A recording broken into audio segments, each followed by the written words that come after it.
Bonjour, voici donc ce tirage sur la pleine lune et dans un premier temps l'astrologie de cette pleine lune. C'est une pleine lune en Lion à 9 degrés.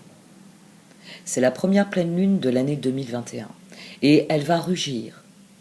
En l'occurrence, l'image est facile puisque, isolée en Lion, la lune va exacerber le sentiment de révolte, n'entendant pas rester spectatrice de la pire représentation que lui est donnée et les planètes et la race humaine. La situation se présente ainsi. La Lune en Lion fait face au Soleil en Verseau, où s'est accumulé un stellium que Jupiter veut tirer vers la liberté, vers la collaboration. C'est ce stellium qui est transformateur, parce qu'il quadrille Uranus en Taureau, lui-même renforcé par Mars, qui a subi la dictature de Saturne pendant 8 mois et est bien décidé à passer à l'action. Donc, en Verseau, vous avez Jupiter, toujours sous la coupe de Saturne. Mais Jupiter, désormais, est en Verseau et il veut exploiter sa créativité et les ressources du Verseau pour retrouver sa liberté de mouvement. Et c'est sa conjonction avec le Soleil qui lui fait réaliser que rien n'est impossible. Dès lors, Jupiter entreprend de canaliser ses frustrations qui se sont accumulées au fil des restrictions saturniennes, et il est soutenu par l'aspect carré qu'il forme avec Mars et Uranus, qui attaque la position de Saturne, parce qu'en effet, Mars pense désormais que seule la révolte lui permettra de se libérer. Et Uranus, en tant que souverain du Verseau, refuse aussi l'autoritarisme qu'affectionne Saturne depuis son séjour en Capricorne. Et la Lune dans tout cela, eh oui. Et la Lune dans tout cela, elle est de l'autre côté du zodiaque. Elle assiste à ce qui se passe en Verseau. Elle voit le Soleil, qui représente notre identité, pris en étau entre Jupiter et Saturne, entre notre désir de liberté et le confort commode de la dictature. Soumis au feu brûlant d'Uranus, épris de liberté lui aussi, et de Mars, qui est révolté par la situation. Et la Lune ne peut que rugir. C'est commode pour elle, elle est en Lion. Elle vient rugir pour nous rappeler à voir plus loin, à voir plus grand, puis à passer à l'action. Elle veut que nous prenions conscience que nous pouvons agir, que nous seuls avons le contrôle de notre existence, que nous pouvons croire en nous-mêmes, puis mettre en œuvre notre vision.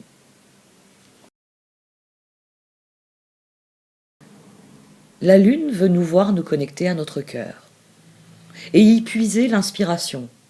Cette inspiration qui permet les progressions, qui guide les évolutions. Parce que le moment est venu de se demander où est la vérité, où se trouve la réalité. Désormais en Verseau, les planètes dressent un constat impitoyable sur l'état actuel de notre monde, dans tous les domaines. Et les planètes en Taureau nous renvoient à notre responsabilité tant individuelle que collective de ce désastre.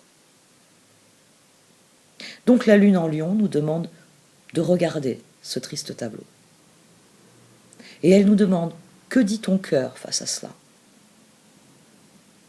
Et dès lors, que peux-tu faire qui permette d'enclencher un cercle vertueux qui remédie durablement au dysfonctionnement que tu observes, qui fasse évoluer la situation dans la bonne direction, dans la meilleure des directions.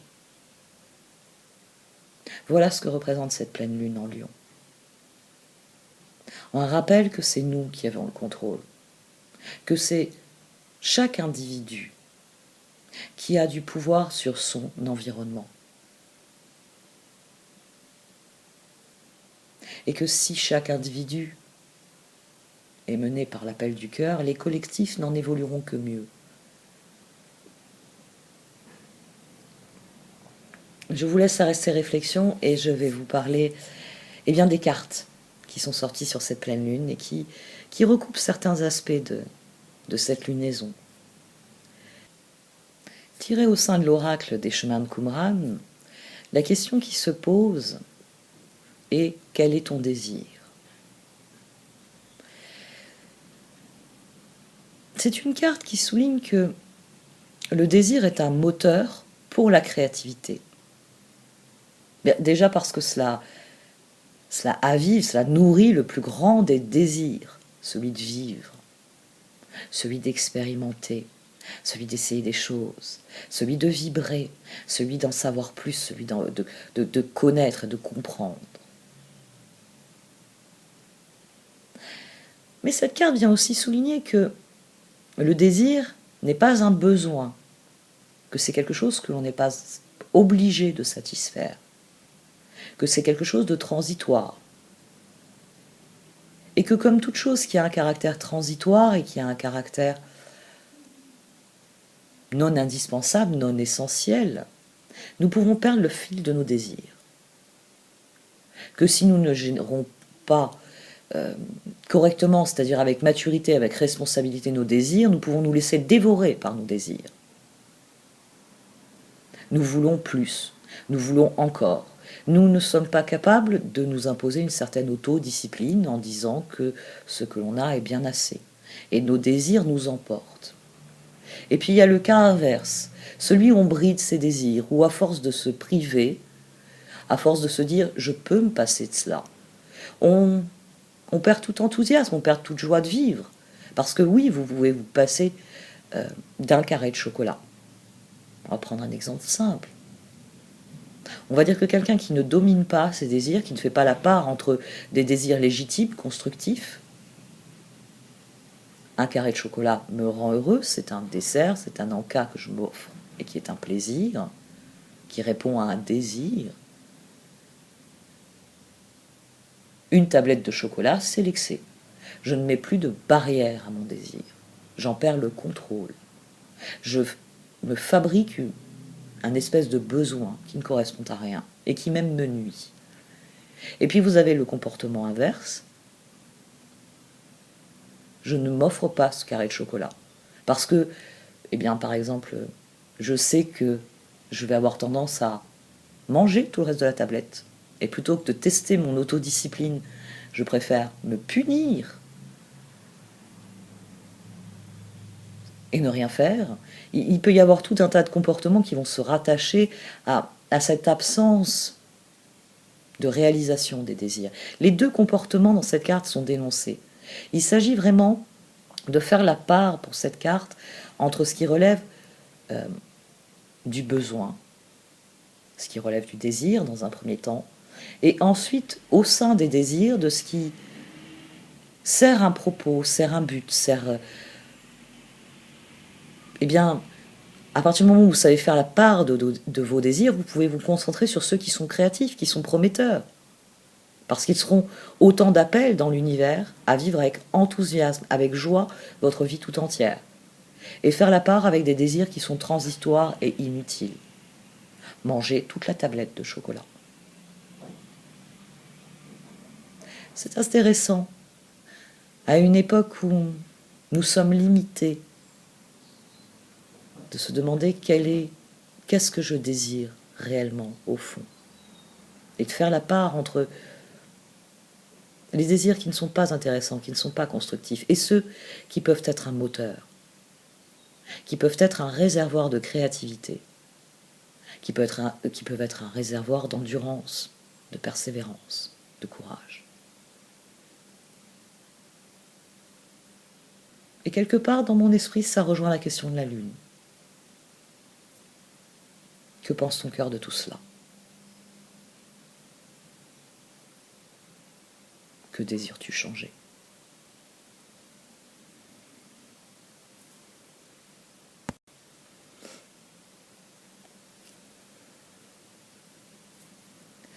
La carte d'obstacle est...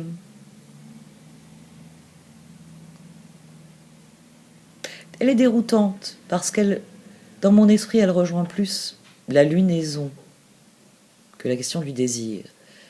Je suis seul. Ceci relève des croyances, c'est-à-dire une représentation interne, personnelle, qui conditionne notre vision de la réalité. se définir dans cette solitude, se sentir isolé, c'est quelque chose de fréquent aujourd'hui avec tout ce que nous vivons. C'est telle la Lune, nous sommes isolés et nous regardons ce qui se passe à l'extérieur. Et cette carte est donc intéressante de ce point de vue-là, parce qu'elle représente une croyance. Intérieurement, vous vous représentez comme seul et donc isolé. Et ce qui va de pair avec ce sentiment d'isolement, c'est souvent un sentiment d'impuissance. Ce n'est pas tant l'isolement qui pose problème. Vous pouvez dire de manière très positive « je suis seul ». Cela signifie que vous êtes un adulte mature, responsable, qui prend sa vie en main et qui progresse. Mais si vous le dites dans une optique d'isolement, « je suis seul, je suis abandonné à moi-même », comme le sous-tend cette carte, vous créez, oui, un sentiment de lacune, d'impuissance, de manque. Parce qu'il est plus difficile de faire les choses seul, sans appui, sans soutien, sans des ressources qui viennent de l'extérieur et qui confortent nos ressources, nos actions. Cette carte, elle vous invite à prendre conscience que vous appartenez à un tout. Que vous n'appartenez pas seulement aux personnes qui vous sont les plus proches, que vous pouvez identifier, nommer, mais que au-delà de cela, vous appartenez à des communautés d'intérêt. Voilà, je vais préciser d'intérêt. Vous appartenez à différentes communautés qui relèvent des intérêts qui sont les vôtres, qui concernent différents domaines. Vous relevez du collectif, de la société, du pays, pour certains de religion, pour d'autres de conviction, quelle qu'elle soit. Vous êtes relié aux autres. Vous intervenez. Individuellement, ce que vous faites a un écho. Ça a un écho parce que celui-ci n'est pas toujours perceptible, mais il est là. Et cette carte, c'est cela qu'elle veut que vous compreniez. C'est que vous avez un écho quoi qu'il arrive. Oui, ça pourrait être l'effet papillon. C'est ce que l'on voit parfois dans des petites infographies, dans des cartoons. Quelqu'un qui va jeter une peau de banane, qui va suivre son chemin. Une autre personne va bien sûr marcher sur la peau de banane. Et l'autre personne, implicitement, il est dit qu'elle a déjà eu ce comportement, parce qu'on voit le même personnage à son tour marcher sur la peau de banane jetée par la personne qui vient de tomber sur la sienne. J'avais vu une infographie là-dessus qui disait que c'est le karma. On est puni par là où on a péché. Les choses arrivent pour une raison, parce que nous sommes reliés, parce que nous ne sommes pas seuls. Si vous vous concevez comme seul, non seulement vous vous mettez en position d'impuissance et d'isolement qui vous fera souffrir, mais en plus vous ne percevrez pas à quel point ce que vous êtes, ce que vous faites, ce que vous dites est important, a un impact réel, et par là même peut servir vos intérêts comme ceux du plus grand nombre. C'est une carte qui appelle à des réflexions très intéressantes. Et je n'en démordrai pas, tout à fait en phase avec cette lune.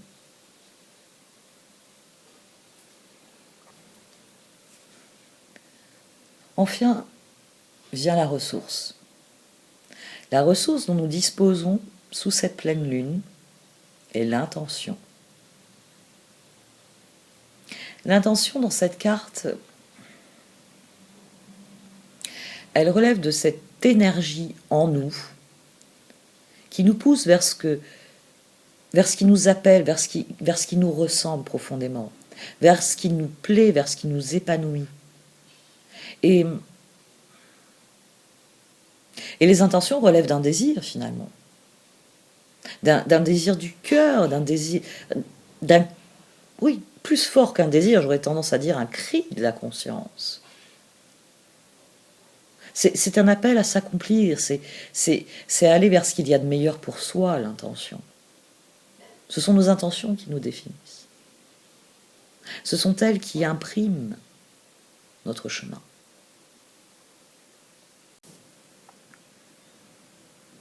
Cette carte nous encourage à définir nos intentions avec le plus grand soin, à réellement viser ce qu'il y a de bénéfique, voilà, ce sera le terme, de bénéfique, que l'on veut voir grandir et s'épanouir dans notre vie. C'est une carte qui vous encourage à écouter le cri du cœur. Cet instant où, au fond de vous, vous savez ce qui est juste, et juste au sens d'équitable. C'est pour ça que j'emploie le terme de bénéfique. Il ne s'agit pas de ce qui est bon ou mauvais ici. Il s'agit de ce qui est équitable, de ce qui est juste, de ce qui doit arriver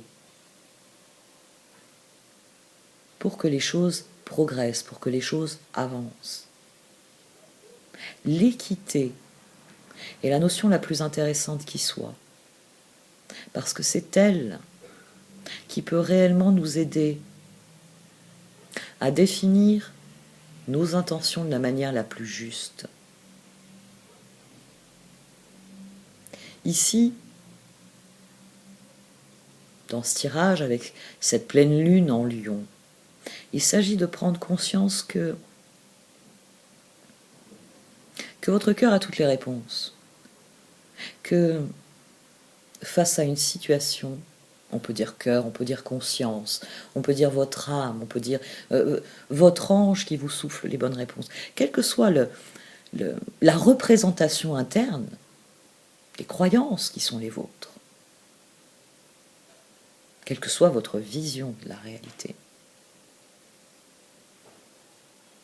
Face à une situation, vous savez quand c'est juste. Vous ne savez peut-être pas l'expliquer, ou vous ne savez pas dire à quel moment la balance a été truquée,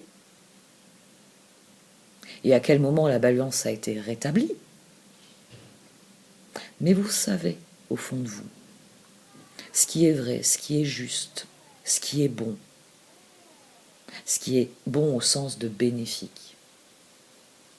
Ici, il s'agit vraiment de comprendre que vous appartenez à un tout, que votre liberté s'arrête où commence celle des autres. Ça vous laisse déjà un champ de liberté immense. Et qu'elle s'arrête où commence celle des autres parce que vous n'êtes pas seul. Parce que les autres sont autant de ressources, autant de possibilités. Et que le meilleur moyen de vous relier aux autres, c'est d'être à l'écoute de vos désirs, afin de définir des intentions qui vous permettent de progresser, d'évoluer, et donc d'interagir et de nourrir la communauté, tout en vous nourrissant vous-même en tant qu'individu. Il y a beaucoup de choses à considérer avec cette pleine lune. Elle, après tout, elle incite à l'action, mais mûrement réfléchie. Il s'agit d'aller vers les changements. Mercure va bientôt rétrograder. Et vous avez noté, je n'ai pas parlé de lui. Je n'ai pas parlé de Vénus aussi, qui va venir guérir certaines choses en Verseau durant le mois de février. Parce que pour chacun d'entre nous, il y a un chemin inverse à faire. Des croyances à effondrer totalement, des vérités à découvrir, des chemins à emprunter, d'autres à abandonner. C'est un gros travail intérieur et je crois que la rétrogradation de Mercure, tout de suite après cette pleine lune, est un excellent moyen de définir quels sont les désirs du cœur et quelles vont être les intentions de la conscience, de l'âme, définies en fonction de ses désirs.